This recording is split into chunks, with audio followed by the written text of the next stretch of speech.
میں کعبہ میں تھا تو میں لوگ دیکھے کہ وہ آتے تھے اور کسی کو کیمرہ پکڑاتے تھے اور کعبہ کے سامنے سے دعا کرتے تھے اینڈ دے یوزڈ ٹو کچھ زبان سے نا سے منہ سے کچھ بول رہے تھے، حالانکہ دے ور فیکنگ، اور ہاتھ اوپر کھڑا کرتے تھے اور وہ پکچر جب لے لیتے تھے تو اچانک سے ہاتھ چھوڑے، نہ کوئی دعا ختم کی نہ کچھ، اور آگے کیمرے میں دیکھا میں کیسے لگ رہا ہوں، اور پھر اپنے فیملی والوں کو بھیجی کہ آئی واز پریئنگ نیئر کعبہ.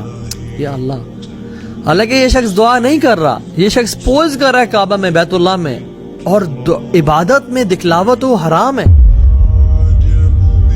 اور پھر بھی دکھا رہا ہے کہ as if I am praying، اور یہ لوگ تو کرتے تھے اور پھر بھی اپنے آپ کو چھپاتے تھے. No, what an irony it is. Such a contrast between them and us. ہم لوگ تہجد کی نماز نہیں پڑھتے، قرآن نہیں پڑھتے، and we try to show people قرآن کی پکچرز ڈال کے فیس بک پہ لگا دیں، واٹس ایپ پہ لگا دیں that we read Quran and used to pray Quran and recite Quran day and night and never let anybody know کہ میں قرآن پڑھتا ہوں، because ان کی انٹینشن بڑی پیور تھی. سلف صالحین جب صدقہ دیں گے رات کو نکلتے ہیں نا، اور اکثر رات کو نکلا کرتے تھے، اپنے چہرے کو لپیٹ لیتے اور رینڈملی لوگوں کو پکڑا دیتے ہیں. یہ نہیں کہ السلام علیکم جی چوہدری صاحب، ملک صاحب کیسے ہیں، یا جگر کیسا ہے، یہ لے یار ٹلی میں صدقہ، نہیں، رینڈم لوگوں کو پکڑا دیتے ہیں، اپنے دائیں ہاتھ سے دیتے، ان کے بائیں ہاتھ کو بھی پتہ نہ چلتا، and they used to hide their faces. اسی لیے تو آتا ہے کہ ایک شخص رات کو نکلا اور کسی کو چپکے سے پکڑا دیا، اگلے دن شور مچ گیا کہ کسی نے پروسٹیٹیوٹ کو صدقہ دے دیا ہے، بڑا پریشان ہوا. اگلے دن نکلا دوبارہ صدقہ لے کے اور کسی کو رینڈملی پکڑا دیا، پتہ چلا اگلے دن معاشرے میں کہ کسی نے چور کو صدقہ دے دیا ہے. ایسے ہوتا رہا. تو یہ کیسے ہوتا ہے کہ جب انسان اپنے آپ کو چھپا کے، اپنے چہرے کو چھپا کے لوگوں کو صدقہ خیرات کرے. وہ اتنا چھپ کے عبادت کیا کرتے تھے، اپنی عبادات کو اتنا چھپایا کرتے تھے کہ ان کی بیگموں کو بھی پتہ نہیں چلتا تھا کہ یہ کیا کر رہے ہیں. اور فرماتے ہیں کہ آئی نو پیپل جو صف میں کھڑے ہوتے ہیں، نماز پڑھ رہے ہوتے ہیں اور ان کی آنکھوں سے آنسو بہہ رہے ہوتے ہیں، لیکن ان کے ساتھ کھڑا ہوا انسان، اس کو معلوم نہیں ہوتا کہ this person is crying in salah because they used to hide their good deeds. 7 لوگ جو عرش کے سائے کے نیچے ہوں گے، سبعۃ یظلھم اللہ یوم لا ظل الا ظلہ، 7 کیٹیگریز کے جو لوگ ہوں گے اللہ تعالیٰ کے عرش کے سائے کے نیچے ہوں گے. ان میں سے ایک کون ہوگا؟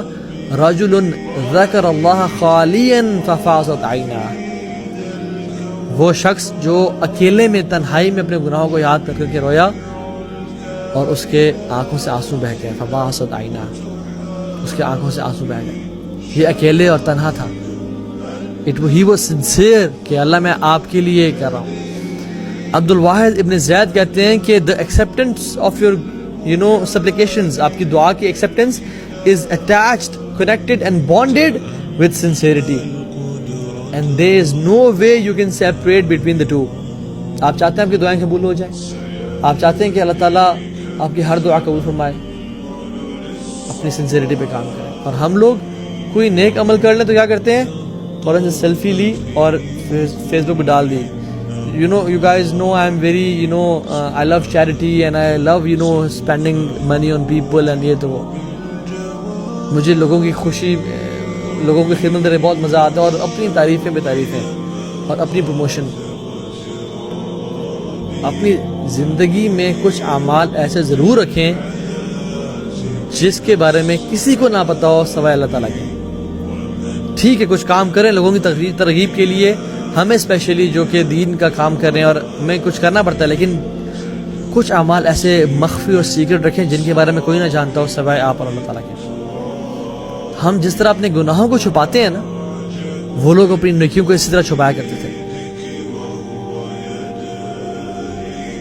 ہم امیجن کریں، سبحان اللہ، ہم میں سے کون شخص چاہتا ہے کہ ہمارے گناہوں کے بارے میں لوگ جانیں؟ کوئی نہیں چاہتا. اسی طرح سے وہ نہیں چاہتے تھے کہ ہمارے نیکیوں کے بارے میں کوئی جانے. اور ہم لوگوں کے بارے میں کیا حالت ہے؟ ہم تو چاہتے ہیں ہماری نیکیوں کے بارے میں سب کو پتہ چل جائے، والعیاذ باللہ. اور ہم کہتے ہیں کہ ہم صحابہ کے طریقے کو فالو کرنا چاہتے ہیں، ہم اس پہ عمل کرتے تھے، دین پہ جس پہ صحابہ عمل کرتے تھے. کیا are we really close to صحابہ؟